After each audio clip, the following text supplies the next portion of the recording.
Streetnews.it, siamo qui con Giovanni De Filippis, uno dei promotori di questa serata, un evento, l'Amore Conta, che unisce spettacolo e solidarietà.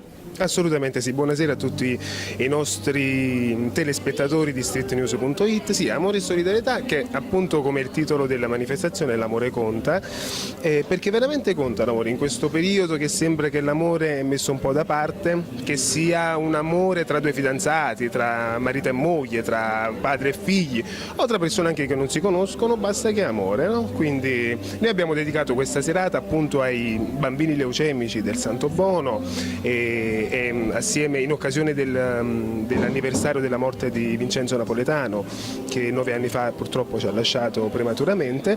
È una forma d'amore, no? Verso queste persone, chi non c'è più o chi c'è, e dobbiamo rendergli la vita migliore.